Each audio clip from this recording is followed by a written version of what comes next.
क्या गिरने वाली है ममता सरकार? योगी आदित्यनाथ ने खेल कर दिया है। आइए बताता हूं कि पूरा मामला क्या है। पश्चिम बंगाल का मुर्शिदाबाद इन दिनों हिंसा की आग में जल रहा है। वक्फ संशोधन कानून के खिलाफ हुए विरोध प्रदर्शन हिंसक झड़पों में बदल गए हैं। 3 लोगों की मौत, 15 से ज्यादा पुलिसकर्मी घायल और सैकड़ों घरों दुकानों में तोड़फोड़। सड़कों पर पत्थरबाजी, पुलिस वाहनों में आगजनी और माहौल ऐसा कि मानो युद्ध मैदान बन गया। पुलिस ने अब तक 315 लोगों को गिरफ्तार किया है और बीएसएफ की 9 कंपनियां तैनात की गई हैं। लेकिन सवाल यह है कि क्या ममता बनर्जी की सरकार इस आग को बुझाने में पूरी तरह नाकाम रही है? बीजेपी ममता बनर्जी को इस हिंसा का मुख्य जिम्मेदार ठहरा रही है। ममता ने इसे बीजेपी की साजिश करार देते हुए कहा कि मुर्शिदाबाद की हिंसा सुनियोजित थी। बीजेपी ने बाहरी लोगों को लाकर माहौल खराब करवा दिया। लेकिन बीजेपी ने ममता के एक पुराने बयान को सामने लाया जिसमें वो कहती दिख रही हैं कि अगर आंदोलन होता है तो क्या आप खुद को रोक पाएंगे? बीजेपी का दावा है कि ममता की ये बयानबाजी हिंसा को उकसाने वाली थी। बीजेपी सांसद जगदंबिका पाल ने या तो यहां तक कह दिया कि बंगाल में रक्षक ही भक्षक बन गए हैं। ममता के संरक्षण में हिंसा हो रही है और अब इस कहानी में नया ट्विस्ट आया है। पश्चिम बंगाल के गवर्नर डॉक्टर सीवी आनंद बोस ने ममता बनर्जी की अपील को ठुकराते हुए मुर्शिदाबाद और मालदा का दौरा किया।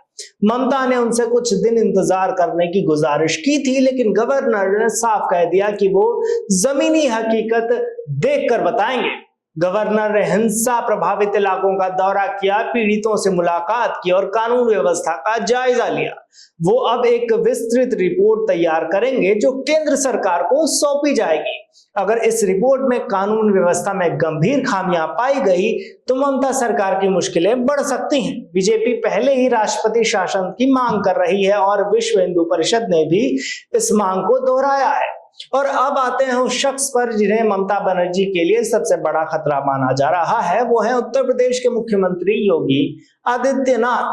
योगी ने हरदोई में एक रैली में कहा था कि उन पे ममता पर जमकर हमला बोला था। उन्होंने कहा कि बंगाल जल रहा है और ममता बनर्जी चुप हैं। दंगाइयों को वो शांति दूत कहती हैं। लातों के भूत बातों से नहीं मानते। दंगाइयों का इलाज डंडा है।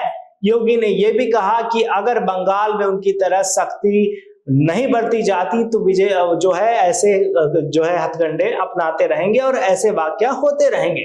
बीजेपी नेता दावा कर रहे हैं कि योगी की सख्त नीतियां ही उन्हें भविष्य में प्रधानमंत्री की कुर्सी तक ले जा सकती हैं। योगी आदित्यनाथ अपनी जीरो टॉलरेंस पॉलिसी के लिए जाने जाते हैं। यूपी में दंगों और अपराधों पर उनकी सख्ती ने अपराधियों में खौफ पैदा कर दिया है। योगी ने कहा कि बंगाल में हिंसा के समर्थन में बयानबाजी शर्मनाक है। दंगाई डंडे से ही मानेंगे। उनकी सख्ती की तुलना बंगाल की मौजूदा स्थिति से की जा रही है जहां ममता पर तुष्टीकरण का आरोप लग रहा है। बीजेपी सांसद दिलीप घोष ने तो यहां तक कह दिया कि ममता ने बंगाल को बांग्लादेश वो बना रही हैं।